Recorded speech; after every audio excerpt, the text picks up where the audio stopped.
Welcome back to the new SEC podcast. 18 Oklahoma, 14 Tennessee.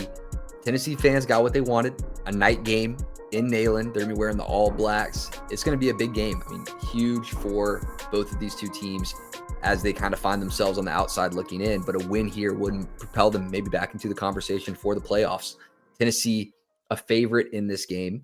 So, you look at the offenses for Tennessee, you look at the defense for Oklahoma, you see how these teams match up. This could be an interesting one because of what each team does well. Looking at it on paper, Randall, this night game, ABC, last one of the day.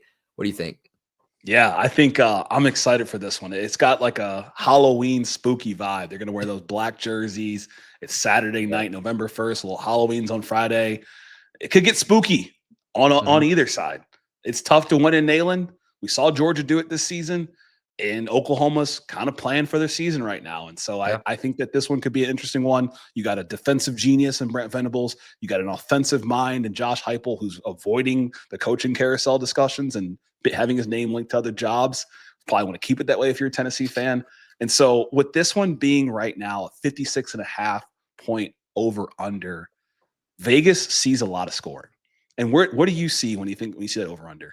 Because, when I think of the scoring, I'm trying to understand necessarily like how that comes, right? Because Oklahoma, they're only allowing 14 points per game. A little less than that, actually. 6th nationally. They're doing great on defense. We've seen them slip up a little bit at times, but Tennessee, over 32 points allowed per game. They're letting teams sling it, but they're finding themselves in the shootout, and they're like, as long as we can score more than you, then so be it. It'll be interesting to see how that works against an Oklahoma defense that can get pressure on a quarterback.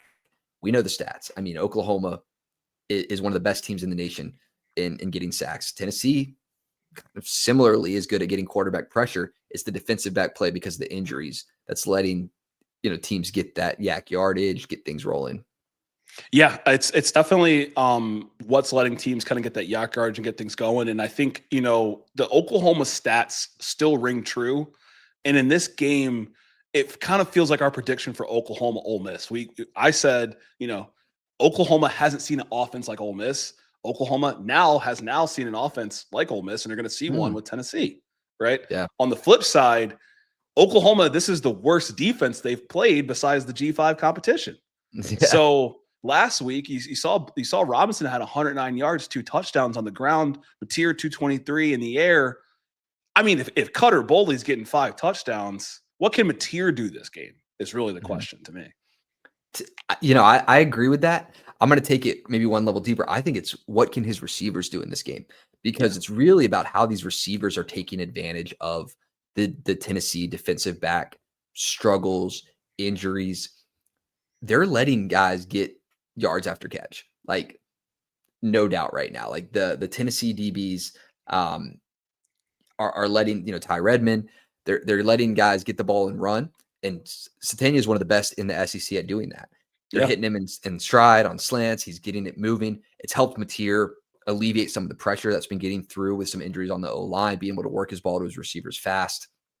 That's going to be a huge part in this game, is how they can get the ball to the receivers in space. That's how all teams have taken advantage of Tennessee so far. Yep. And we saw it against Georgia. We saw it against some of the other teams they've played. We saw it against Alabama. Alabama kind of keeping them at arm's length. If they can get those guys involved, that's going to make this game an ideal in a shootout where Oklahoma has a chance to win. Defensively, if they can, I think I brought it up in the Tennessee-Kentucky preview, and I don't remember exactly the turnover stats for Aguilar, but he's throwing a good amount of turnovers this season, or interceptions this season. This Oklahoma passing defense could have the opportunity to get the ball back and trip him up. And that's where, if you're Tennessee, if you can possess the football, this is your game. If you start giving the ball back to Oklahoma, giving them more chances to score, I think Oklahoma could potentially go in and nail it and get an upset. For sure. And looking at that and how you stop Tennessee, what they did in the Alabama game when they started feeling pressure is they went a little bit shorter on their depth of target. They were working the receivers very, very quickly. The thing about the Tennessee receivers, they're great. I mean, 3 in the top 7 for receiving yards in the SEC, but there's only 1 in the top 15 for yards after catch.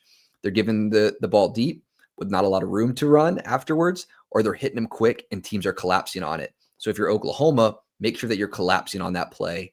Put them in third and distance. Don't let these, the three guys, whether it's Matthew, Brazel, Staley, get the ball third and, second and one, third and one, because that's how this Tennessee team's going to hurt you. So maybe, whether you get a turnover or not is one thing, but I think it's how do you keep everything in front of you, because these guys can get behind you. So keep everything in front. The pressure will help to, shorten Tennessee's game. Absolutely. And I think, what could bode well for keeping everything in front of them is, last week, Oklahoma only gave up one passing touchdown. 311 passing yards given up to Trinidad Chambliss. They kind of shut down Wallace when it came to in the end zone. We saw Kawan Lacey score 2 rushing touchdowns. And don't get me wrong, you can't sleep on Deshaun Bishop at the rushing position for Tennessee, but the main weapon is these receivers you talked about, Brazel and the likes. For Oklahoma, let's talk about Mateer. I saw it in the comments. People said we didn't talk about him enough. What do you want to see from him in this game? And, kind of where do you rate Mateer at this point in the season? His October report card. You go home from school and the teacher sends you your progress report for October. September, he was eating. October, thoughts. What do you need to see in this game? And I mean, and whoever, made the comment around not talking about the thumb enough, I understand it. That is kind of where the trigger flipped on performance for him, because, and it's fair. It's a fair point. But as a team, if you are going to play your quarterback and you are going to start him in the game, you can't then rely on the injury. Like, oh, well, there's not an asterisk after you lose the game, when you lose to Ole Miss or you lose to Texas specifically. Where I feel like he is, I think he's a great quarterback that's getting put in situations to make tough throws that aren't necessarily connecting. You see some mishaps where it's behind a guy or a little bit in the dirt. He's been moving a little bit out of the pocket, trying to use his legs, extend the play, and some of that hasn't been helping him connect with the receivers. He played okay first half last week, teetering a little bit later. I think he's a good quarterback. I do.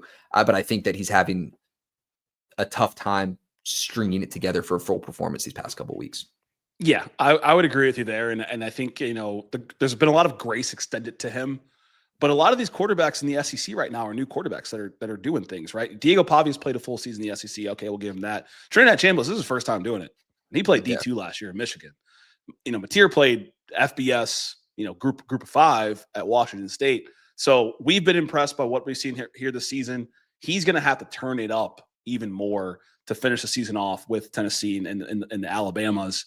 And so any final keys for this game when it comes to what Tennessee has to do, what Oklahoma has to do, and what we expect, how the game's going to look. And to Mateer's credit, I'll say one of the harder things that's making things harder for him is that one of my keys in this game, Oklahoma needs to be efficient running the ball. It's been something that's been talked about. Blaylock couldn't necessarily get downfield last week. It took until Robinson, started getting downfield on the run instead of moving a little bit more laterally that things were working. Oklahoma needs to move the ball in all sorts of ways. It can't just be Mateer's legs are throwing the ball. I like the running backs getting involved, and I think this is a great team to do it. I think that they get their biggest scoring performance since joining the SEC, yet I think that they exceed that just because of knowing how they're going to game plan against this Tennessee defense, and I don't think Tennessee can do anything about it. Yeah, I think I agree with you there. When I look at the matchup, Oklahoma's offense versus Tennessee's defense, I kind of like Oklahoma's offense. And when I look at Oklahoma's defense versus Tennessee's offense, it's a closer battle. I came into this preview kind of like siding towards Tennessee, and I think I'm at Oklahoma now. I really feel that their pass defense in a shootout can kind of make the stops that are need to be made, contain the receivers where they need to. I'm not saying they're not going to get yards. I Prize Picks, if you ever sponsor us, I'd take the over on Brazel. But actually scoring, I don't know. I don't know if they're going to be able to get as much scoring as they've seen this past season. This isn't Georgia's defense. This isn't obviously Ole Miss's defense. Oklahoma is a good defense. So my keys for this game or final prediction, I'm going to say kind of the reverse of the Ole Miss Tennessee game or the Ole Miss Oklahoma game. I'm going to say 35-30. I think it's close, but I think Oklahoma pulls a gutsy win off in Neyland Stadium. All right. I like it. I got Oklahoma as well, 34-24. Did I initially think that Oklahoma is a team that's built for a shootout? No, but I didn't think that about Georgia either until they played Tennessee. And that was the flip that needed the switch that needed to be flipped to show that you can start airing the ball out. I see this being that game for Oklahoma, a good one for them going down the stretch that keeps them in the contention. Well, you heard it here first. So this is a new SEC podcast. Tennessee Volunteers fans, we've been hyping you up here. Like, don't get me wrong, your team is incredible. Oklahoma fans, we always appreciate y'all tuning in. Tennessee fans, we always appreciate y'all tuning in. Avid gamblers, SEC fans, college football fans, pick 'em people looking for picks. Tune into our previews, tune into our recaps, team of the week, power rankings, everything. Drop some comments around the predictions or anything you want to see from our show. And as always, we got Hunter Ziesman. I'm Randall Dutt Jr. This is the new SEC podcast.